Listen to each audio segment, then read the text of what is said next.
Jadi hari ini kita akan membahas tentang budaya konvergensi dan jalinan media. Dimulai dari awal pengertian konvergensi. Konvergensi adalah berbagai bentuk media teknologi dan platform komunikasi di mana konvergensi sendiri menyoroti bagaimana saluran yang terhubung dari media yang berbeda. Salah satu contoh terjadinya konvergensi adalah di media remote TV. Remote TV merupakan lembaga studi dan pemantauan media yang telah berdiri sejak tahun 2010 dengan target audiens yaitu anak muda yang berorientasi pada bidang akademik. Sebelumnya Remote TV hanya berfokus pada video dan situs-situs resmi. Sekarang, dengan adanya konvergensi media, Remote TV mulai mengadopsi ke arah yaitu membuat reels dan sosial media, serta mengikuti perkembangan hal-hal populer di anak muda zaman sekarang. Tentunya konvergensi telah ada sejak dulu, namun efeknya baru terlihat dengan cepat dan pesat dalam beberapa tahun terakhir. Sehingga dengan kemajuan teknologi, konvergensi pun turut dipercepat. Contoh bahwa konvergensi telah ada sejak dulu adalah pada masa awal tahun 2000-an, di mana media yang sebelumnya merupakan media cetak mulai beralih menjadi media online. Lalu setelah web online, sekarang mulai beralih kepada reels dan sosial media yang oleh mereka masih dikaitkan dengan website mereka. Hingga dalam era sekarang, setiap pihak seperti sedang dipaksa untuk melakukan konvergensi bila ingin survive. Konvergensi dalam sisi pelaku media pun menjadi sesuatu yang harus diambil untuk bertahan hidup. Tidak melakukan konvergensi sama dengan mati. Wow, kenapa sih? Bila pelaku media tidak melakukan konvergensi, maka akan dapat dengan cepat tergilas oleh media lain yang memang terlihat lebih menarik ataupun terasa lebih dekat dengan audiens melalui platform-platform yang sering diakses oleh audiens. Sehingga pelaku media juga harus dapat mengikuti perkembangan agar dekat dengan audiens dan dapat bertahan sebagai sebuah media yang nantinya akan disesuaikan dengan tujuannya, baik profit maupun non-profit. Studi konvergensi media itu penting karena mempengaruhi bagaimana informasi media diciptakan, didistribusikan, dan dikonsumsi oleh audiens. Dari sisi pelaku media, studi konvergensi dapat membantu untuk membuat cerita multimedia, misalnya kasus skandal, sebagai bentuk promo dari film baru.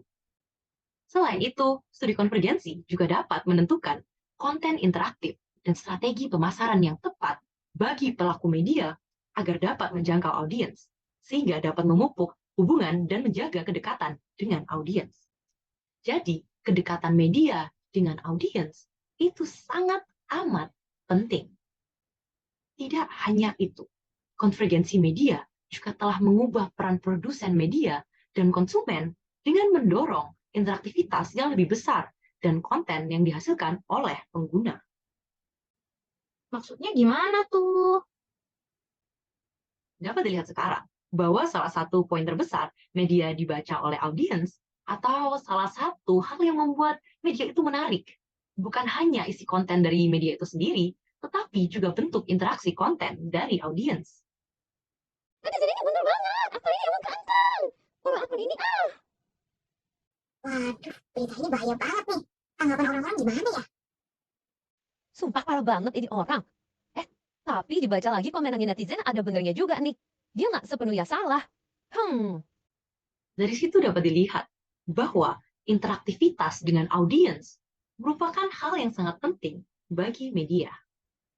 Awal mula konvergensi atau bentuk pengadopsian media baru merupakan sebuah langkah yang pastinya akan selalu beresiko dan akan selalu memiliki elemen pertaruhan antara pertambahan atau pengurangan audiens. Sehingga, at the end of the day, keberhasilan penerapan konvergensi pun juga masih merupakan bentuk usaha dan gambling di mana potensi kerugian dan keberhasilan akan selalu ada. Tetapi tetap saja, semua media jika ingin terus bertahan, secara natural pasti harus melakukan yang namanya konvergensi. Seiring bertambahnya waktu dan semakin melajunya perkembangan arus teknologi dan komunikasi, maka bentuk pemilihan konvergensi pun akan semakin bertambah dan berkembang. Contohnya adalah sekitar 10 hingga 15 tahun lalu, di mana masalah yang dihadapi adalah memilih antara tetap di media cetak atau beralih ke media online. Berbeda dengan sekarang, di mana masalah yang dihadapi pun turut ikut berkembang menjadi bentuk media mana yang akan menghasilkan efek terbaik bagi pelaku media untuk jadikan bentuk konvergensi. Jadi pertanyaannya adalah, apakah konvergensi merupakan bentuk tren masyarakat atau kebutuhan perkembangan teknologi? Kalau dari tanggapan saya, konvergensi merupakan dampak langsung dari digitalisasi konten media dan terpengaruh juga dengan popularitas internet, terutama di beberapa tahun belakangan ini. Sehingga konvergensi tidak hanya mengubah perilaku dari pelaku media, tetapi juga menghasilkan konten-konten baru. Selain itu tadi, kita juga sempat membahas tentang kepentingan interaktivitas audiens, di mana audiens juga bisa menjadi bagian dari produsen konten. Maka, semakin besar interaktivitas audiens, semakin berpengaruh juga terhadap penerimaan informasi audiens lain. Di mana dengan konvergensi media, sebuah informasi dikemas dengan berbagai cara untuk memenuhi penggunaan audiens dengan berbagai medium. Sehingga dengan adanya konvergensi media, pelaku media jika ingin bertahan hidup harus mengikuti ritual media audiensnya. Tetapi jangan salah, secara umum terbukti bahwa konvergensi media juga mengubah ritual penggunaan media dari audiens, di mana setelah adanya konvergensi, sekarang informasi dapat diakses kapanpun dan dimanapun. Sehingga contohnya, sebelumnya yang harusnya menunggu informasi melalui koran dan juga mencari entertainment dari televisi, sekarang dapat mengaksesnya melalui online maupun menggunakan platform-platform lainnya. Sekian dari saya. Thank you for listening.